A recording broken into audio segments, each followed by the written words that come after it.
as the more radical end, we have to say the radical truths, and we have to make the climate change issue about capitalism and about economic growth. So mass movements are powerful, and they sometimes work behind the scenes, and they're not documented in history. And I think that's the movement we're building, and whether we think the state can solve the problem or not. Sorry, there's a few things I'm afraid I disagree with.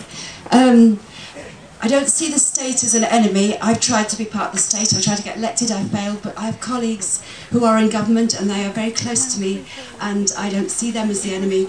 Hi, I'd just like to go back to something that George was saying about the problem of capitalism, the fact that it requires growth. So he didn't seem to suggest a concrete solution to this profit motive, the need for growth. Now, there's been a solution. It's been around for nearly a century and a half. It's social control and social ownership of the means of production. I mean, capitalism can go on lurching from one crisis to another. It can be economic, or it can be a climate crisis, but it is inherently unstable.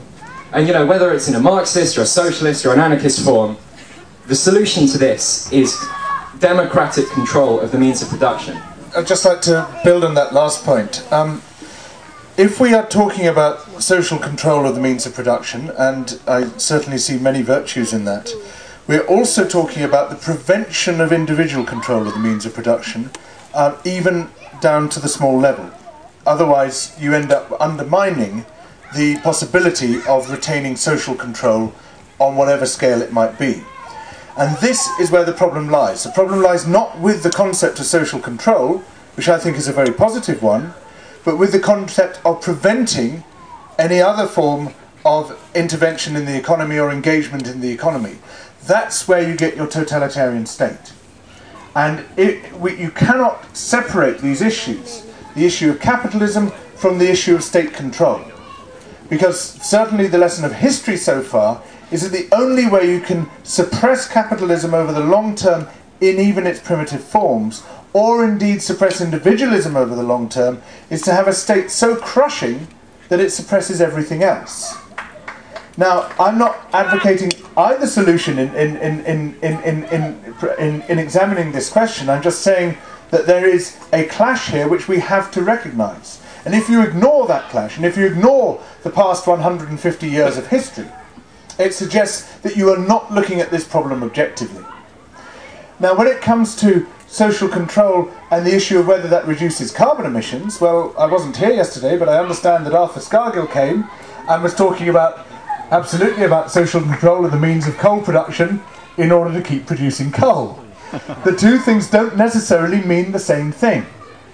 We are here primarily, we're here for lots of other reasons as well, but we are here primarily to try to prevent runaway climate change. Our immediate goal is to prevent a new power station from being built just there, which will ensure, especially if it precipitates a whole wave of new such power stations, that runaway climate change will happen. And we have to start from where we are. We cannot start from a utopia of our own design. We have to start from where we are, as even Marx would say, men make their own history but not in circumstances of their own choosing.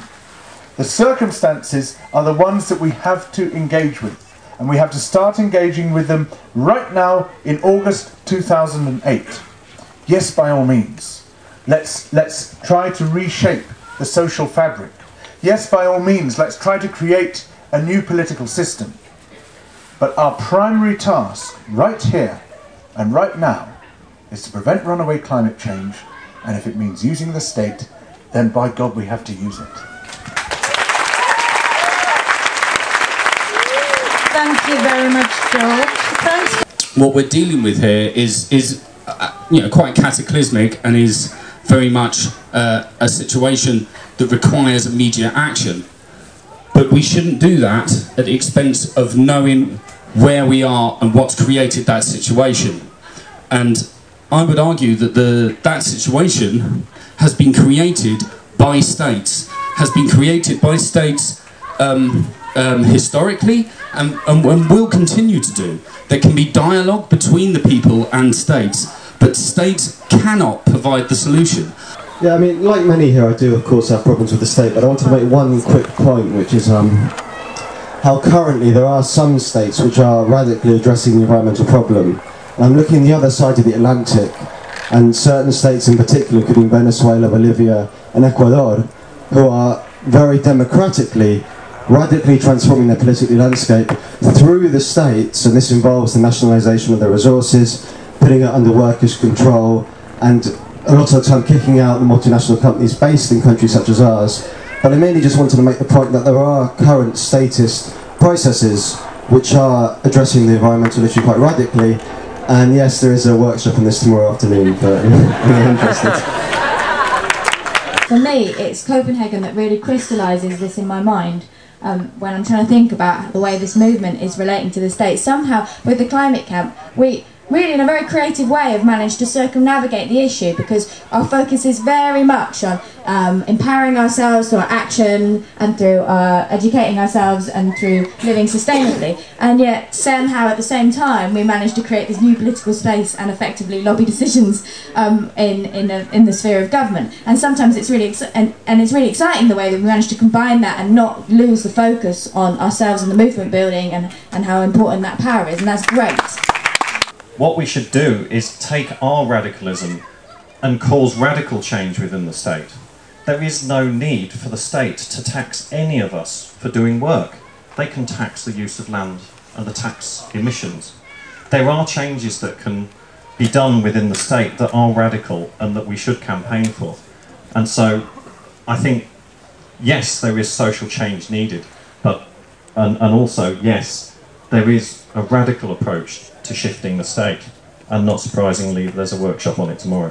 Thank you very much.